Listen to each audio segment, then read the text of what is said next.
اعوذ باللہ من الشیطان الرجیم بسم اللہ الرحمن الرحیم۔ شیعہ شناسی میں آج ہماری گفتگو ہونے والی ہے سہو النبی۔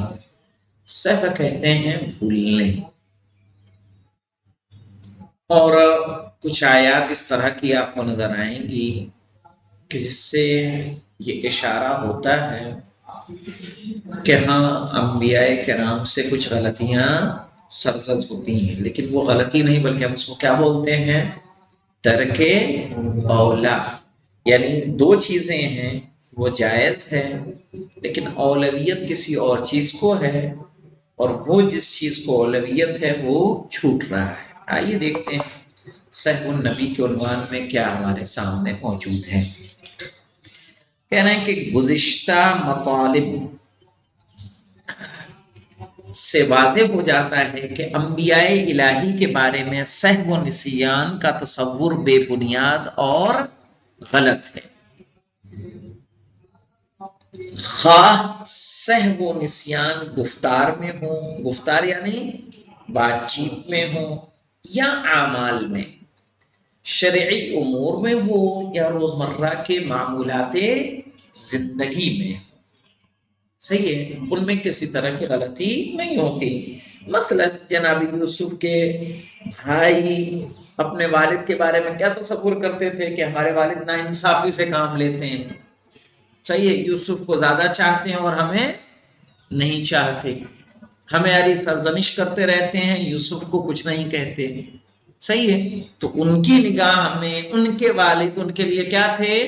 انصاف پسند نہیں تھے، صحیح ہے۔ تو یہ ان کی نگاہ ہے، لیکن جناب یعقوب کیوں چاہ رہے ہیں اپنے بچوں میں جو یہ تھوڑا فرق پایا جا رہا ہے، کیوں پایا جا رہا ہے؟ اس کی بھی کچھ وجوہات موجود ہیں جسے ایک عام انسان نہیں سمجھ سکتا ہے۔ اس لیے کہ ان میں سے بعض چیزوں کے بارے میں سہو و نسیان پائے جانے سے پیغام الہی کی تبلیغ کا اعتبار ختم ہو جائے گا، صحیح ہے۔ اگر نبی بھولنے لگ جائے گا تو کس بات پہ ہم اس کا یقین کریں گے؟ اور بعض امور میں سہو و نسیان پائے جانے سے نبوت پر سے اطمینان اور بھروسہ ہی ختم ہو جائے گا، جو نبوت کے لیے لازم و ضروری ہے۔ فاضل مقداد اس سلسلے میں فرماتے ہیں وَلَا يَجُوزُ عَلَى النَّبِيِّ السَّهْوَ مُطْلَقًا، صحیح ہے کہ نبی کے لیے سہو مطلق جائز نہیں ہے، ممکن نہیں ہے اس کے ہاں سہو۔ مطلقاً سے مراد کیا ہے؟ ای فی الشرع وغیرہ، یعنی شریعت کے معاملات میں بھی اور شریعت کے معاملات کے علاوہ بھی۔ اما فی الشرع فلجواز ان لا یؤدی جمیع ما امر بہ، تو شرع میں اس لیے جائز نہیں ہے سہو، فلجواز ان لا یؤدی جمیع ما امر بہ، کہ اگر سہو پایا جائے گا تو یہ ممکن ہے کہ اللہ یودی، وہ نہ پہنچائے، جمیع ما امر بہ، تمام چیزیں جس کا اس کو کیا دیا گیا ہے؟ حکم دیا گیا، صحیح ہے۔ چار باتیں کہہ کے بھیجی، ایک کیا ہو گیا؟ بھول گیا، تین بتائیں، کیا نبی کے لیے ممکن ہے؟ فلا يحصل المقصود من البعثہ، اگر ایسا ہوگا تو رسول کی بعثت سے مقصد جو ہے خداوند عالم کا وہ حاصل ہونے والا نہیں ہے۔ وَأَمَّا فِي غَيْرِهِ فَإِنَّهُ يَنْفُرُ عَنْهُ، لیکن اگر اس شرع کے علاوہ ہے تو اس لیے کہ اگر وہ پایا جائے گا تو لوگ اس سے، نبی سے کیا کریں گے؟ نفرت کریں گے، وہ بھی ہماری طرح غلطیاں کرنے لگے۔ بھئی علی اصغر تھا، کیا کرتا تھا؟ کام بھول گیا کہ نہیں بھول گیا؟ خدا نہ خواستہ نبی میں اگر کوئی اس طرح کے صفات پائی جائیں گی تو اس پر کوئی اعتماد کرے گا نہیں، کرنے والا۔ نبی کے لیے شریعت و دیگر امور میں سہو جائز نہیں ہے، اس لیے کہ شریعت کا میں سہو کا مطلب ہوگا کہ ممکن ہے کہ نبی مکمل پیغام الہی لوگوں تک نہ پہنچائے اور نتیجے میں نبوت کا مقصد حاصل نہ ہو سکے گا، اور دیگر امور میں سہو نفرت کا سبب بنے گا، ہے کہ نہیں؟ اور لوگوں کی نگاہ میں نبی پر اعتماد و اطمینان مخدوش ہو جائے گا، اطمینان ہی نہیں رکھیں گے۔ مذکورہ عقیدہ علماء شیعہ کے نزدیک تقریباً متفق علیہ ہے، تمام شیعہ علماء اسی بات کا عقیدہ رکھتے ہیں کہ نبی کے ہاں کسی بھی طرح کا سہو جائز نہیں، لیکن اب یہاں استدراک کا استعمال کیا گیا ہے. علماء اہل سنت و بعض علماء شیعہ نبی کے لیے سہو و نسوان کو جائز قرار دیتے ہیں. اس اختلاف کے بعد عقائد کے باب میں ایک مسئلہ سہو النبی کے نام سے پایا جاتا ہے. سہو النبی کے طرفدار شیعہ علماء میں معروف ترین نام شیخ صدوق کا ہے.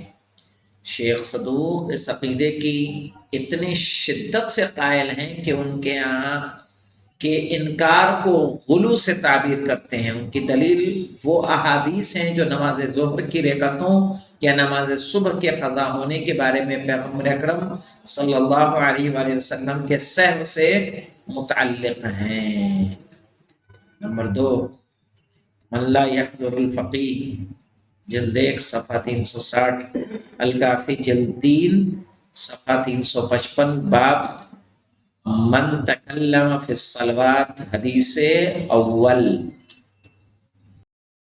وہ روایات دلالت ہیں کہ نبی نماز میں نبی نے کلام کیا. یہ دیکھیے باب جو ہے ہمارا کیا ہے، من لا یحضر الفقیہ جلد 1 صفحہ 360، الکافی جلد 3 صفحہ 355، باب من تکلم فی الصلوات. صحیح ہے، یعنی جو وہ لوگ کہ جنہوں نے نماز میں بات کی. نہیں کہا کافی شیخ کلینی کی ہے، من لا یحضر الفقیہ شیخ صدوق کی ہے، کافی یعقوب کلینی کی. شیخ صدوق کی 2 کتابیں ہیں نا. ہاں، تو ایک من لا یحضر الفقیہ ہے اور ایک وہ ہے بہار الانوار نہیں ہے.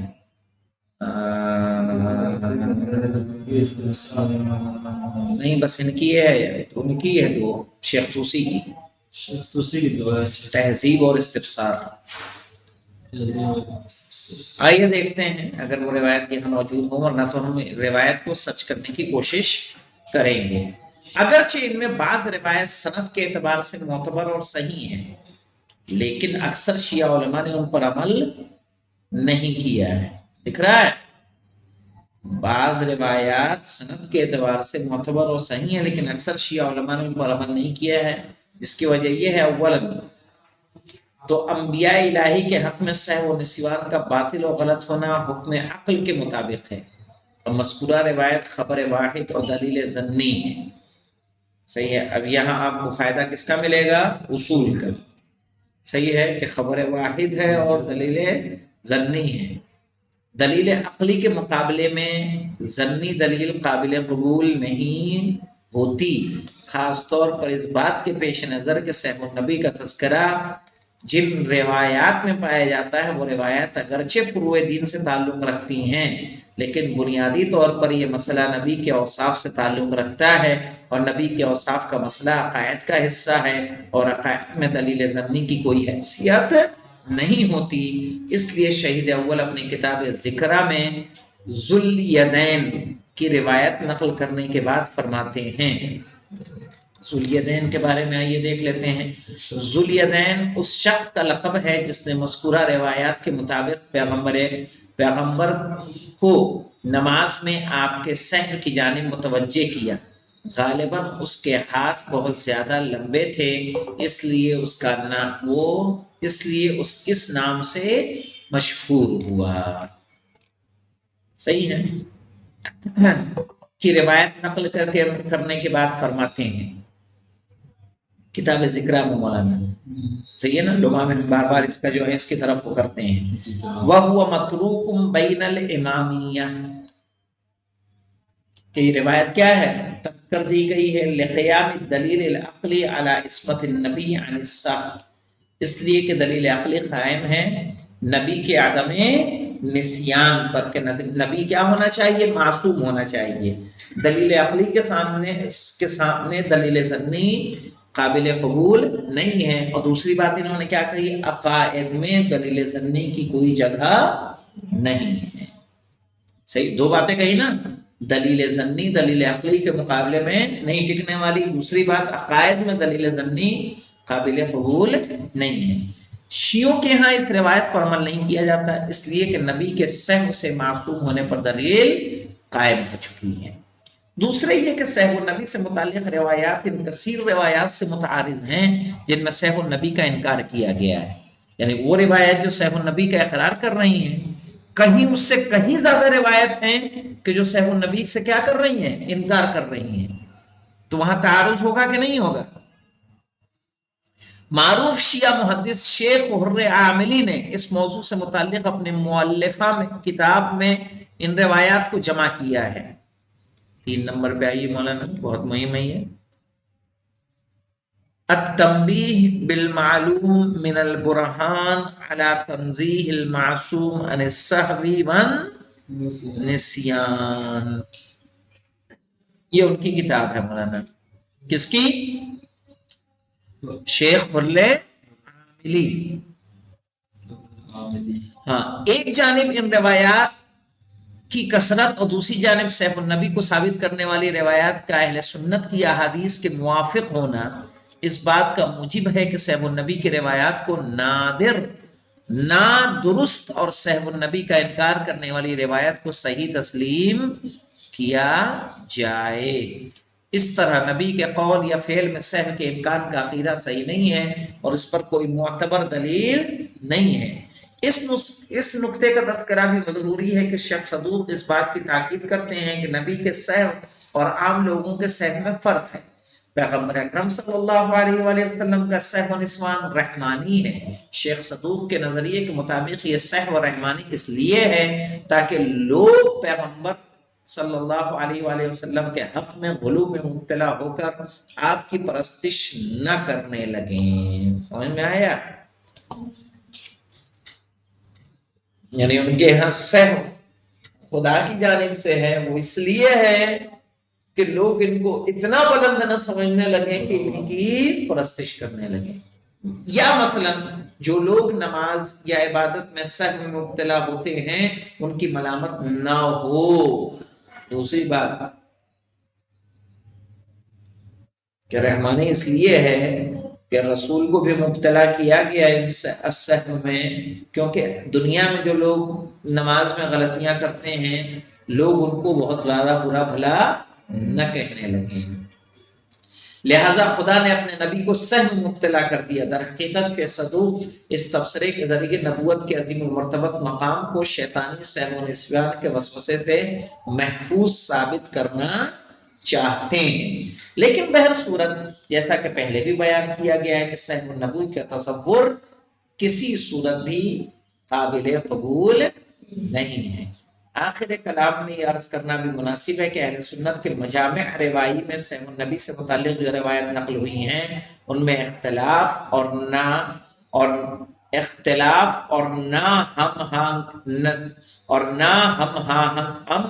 ہم آہنگی پائی جاتی ہے، جس سے ان کا اعتبار اور ان کی حجیت مشکوک ہو جاتی ہے. روایات میں مندرجہ ذیل اختلافات ہیں. کون کون سے اختلافات ہیں؟ جس نماز میں پیغمبر صلی اللہ علیہ وسلم کو سہو ہوا، بعض روایت کے مطابق نماز ظہر تھی، بعض دیگر کے مطابق نماز عصر، اور بعض کے مطابق ظہر و عصر دونوں میں شک ہوا. آئے سمجھ میں؟ تو اگر دونوں میں تو روایات آپس میں ٹکرائیں کہ نہیں ٹکرائیں؟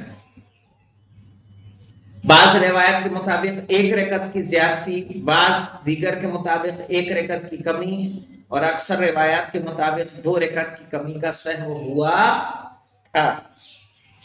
صحیح ہے؟ 3 پہ آ جائیے. تو سمجھ میں آئے یہاں بھی ایک تو نہیں ہے نا. اگر تمام روایتیں کہتی کہ نہیں 1 رکعت کی کمی ہوئی تھی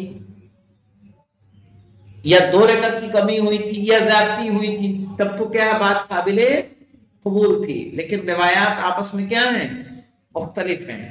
نمبر 3 پہ آ جائے گا. ان روایات کے مطابق جب ذوالدین نے پیغمبر اکرم صلی اللہ علیہ وسلم کو آپ کے سہو کی جانب متوجہ کیا تو حضرت صلی اللہ علیہ وسلم نے اس کی بات قبول نہیں کی، بلکہ دوسرے افراد سے سوال کیا، انہوں نے بھی ذوالدین کی تائید کی.